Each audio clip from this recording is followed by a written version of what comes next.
Hello friends, അസ്സലാമു അലൈക്കും. അപ്പോൾ ഇന്ന് രാവിലത്തെ കടി എന്താണെന്ന് വെച്ചാൽ നമുക്ക് പൂളക്കിഴങ്ങ് വേവിച്ചതാണ് കേട്ടോ. അപ്പോൾ ഇവിടെ അടിക്കടിയൊക്കെ വാങ്ങിയിട്ടുണ്ടായിരുന്നൊരു സംഭവമാണ്. ഇപ്പോൾ കുറച്ച് നാളായിട്ട് ഇതൊന്നും വാങ്ങണില്ല. എന്താ കാരണം എന്ന് പ്രത്യേകിച്ചൊന്നുമില്ല കേട്ടോ. അപ്പോൾ നമ്മളേതായാലും മുറിച്ച് വെച്ചിട്ടുള്ള പൂളക്കിഴങ്ങ് നന്നായി കഴുകിയിട്ട് കുക്കറിലോട്ട് ഇട്ട് കൊടുക്കുന്നുണ്ട്. കുറച്ച് മഞ്ഞൾപ്പൊടിയും ഉപ്പും പിന്നെ കുറച്ച് വെള്ളം കൂടി ഒഴിച്ചിട്ട് നമ്മൾ ഒരു 3 വിസിൽ വേവിച്ചെടുക്കുന്നുണ്ട് കേട്ടോ.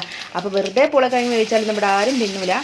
അപ്പോൾ അതിലേക്ക് നല്ലൊരു കോമ്പിനേഷൻ എന്ന് പറയുന്നത് നല്ലൊരു മീൻ വറ്റിച്ചതും കൂടി വേണം കേട്ടോ. അപ്പോൾ നമുക്ക് കുറച്ച് എന്താ പറയുക കിളിമീനുണ്ട്. അപ്പോൾ പിന്നെ അത് വറ്റിക്കാമെന്ന് വിചാരിച്ചു. അതാ വറ്റിക്കാനുള്ള കാര്യങ്ങളൊക്കെ റെഡി ആയിക്കൊണ്ടിരിക്കുന്നുണ്ട്. അപ്പുറത്ത് നമ്മുടെ പൂളക്കിഴങ്ങ് ഇവിടെ വെന്തുകൊണ്ടിരിക്കുന്നുണ്ട്. അപ്പോൾ നമ്മുടെ ഈ ഭാഗത്തൊക്കെ പൂളക്കിഴങ്ങ് എന്നാണ് പറയാറുള്ളത്.